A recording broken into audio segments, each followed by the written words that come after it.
Tu sai bene che l'economia è importante. Tu stesso sei parte dell'economia dal momento che lavori, consumi o hai un'occupazione.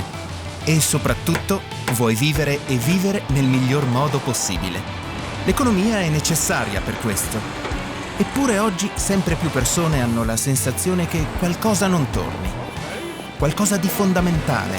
Ma che cosa precisamente? Cominciamo dall'inizio. Immagina di essere un bambino piccolo. Sei dipendente dalle persone intorno a te che si preoccupano di darti da mangiare, di darti protezione e affetto. Quando senti queste persone dire «Lo facciamo, ma solo se ci pagano per questo. Nessuno lavora gratis. Il bambino deve aspettare fino a quando non arrivano i soldi sul conto». Pensi che saresti ancora vivo se le persone intorno a te avessero reagito in questo modo? Per poter sopravvivere hai bisogno della cura dei tuoi simili. E questo non vale solo per i bambini, ma per tutti noi. Anche le persone adulte hanno bisogno continuamente di aria, acqua, animali e piante. Noi tutti dipendiamo dagli altri e dalle altre che si prendono cura di noi. Ecco perché cuciniamo gli uni per gli altri, costruiamo case, ci prendiamo cura delle persone malate, estraiamo le materie prime. Ci sono espressioni diverse per indicare tutto quello che gli esseri umani fanno gli uni per gli altri. Per esempio, possiamo usare la parola cura, dall'inglese care, oppure possiamo usare la parola economia.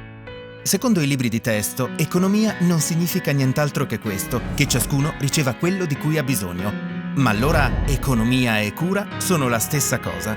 Bene, ora proviamo a sfogliare le pagine economiche di un qualsiasi giornale. Cosa troviamo? Si parla solo di tassi di crescita e di bilanci, di dazi o crisi finanziarie. Si parla solo di soldi. Nessuno si chiede di che cosa hanno veramente bisogno gli esseri umani per vivere. Perché? Per cercare di comprenderlo, facciamo un salto nel passato.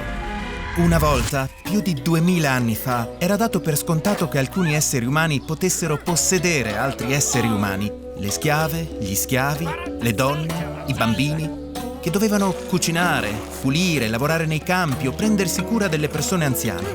Le donne dovevano mettere al mondo i bambini e li dovevano allevare. Nessuno le pagava per questo, perché di fatto appartenevano ai loro uomini. Si utilizzava il loro lavoro gratuitamente come se fosse un dono di madre natura. Oggi la schiavitù sulla carta è abolita, il lavoro minorile è proibito e le donne sono considerate emancipate.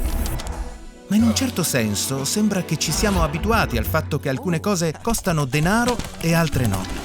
E consideriamo importante solo ciò che porta soldi o che è valutato con i soldi. Questa è la ragione per cui nelle pagine economiche dei giornali tutto gira intorno ai soldi. Ma vediamo ora più da vicino la relazione tra lavoro pagato e lavoro non pagato. Le ricerche più recenti mostrano che in ogni parte del pianeta il lavoro non pagato è molto di più di quello pagato ed è svolto soprattutto dalle donne negli spazi domestici. In India, per esempio, le donne fanno 10 volte più lavoro non pagato rispetto agli uomini e anche in Europa le donne fanno più lavoro gratuito. Dunque, sono soprattutto le donne, e sempre più anche donne migranti e uomini migranti, che lavorano gratis o mal pagati. Si tratta soprattutto di lavori fondamentali perché hanno a che fare con la vita, che chiamiamo anche lavori di cura. Lavori di cura? Ma non abbiamo detto che cura ed economia sono la stessa cosa? E nonostante ciò, la cura non trova alcuna attenzione? Una cosa è certa, senza il lavoro di cura i bambini non potrebbero sopravvivere. Ma anche gli adulti e soprattutto le persone anziane dipendono dalla cura di altre persone. Di contro, abbiamo veramente bisogno di tutto quanto viene comprato e venduto sulla faccia della terra? Ogni anno un nuovo smartphone, una macchina sportiva con fin troppi cavalli o abiti all'ultima moda. Queste cose soddisfano bisogni reali? Sono cura? Una cosa è certa, un'economia che non è cura è un'economia malintesa. E ne vediamo le conseguenze nefaste nelle notizie di ogni giorno. Povertà qui, sfruttamento insensato delle risorse là, lotte sociali e guerre, inquinamento ambientale e crisi climatica. Allora, che cos'è che non funziona? Ci raccontano che l'economia si occupa della soddisfazione dei nostri bisogni. Alla fine, però, tutti corrono solo dietro ai soldi. Tutto ciò non è sostenibile e non può funzionare. Allora, che cosa possiamo fare? Prima di tutto, chiediamo agli economisti di farsi da parte per consentirci uno sguardo libero su tutto. Poi riflettiamo ancora una volta su che cosa è veramente l'economia. È una vita buona per tutte e per tutti, ora e nel futuro, in una natura sana.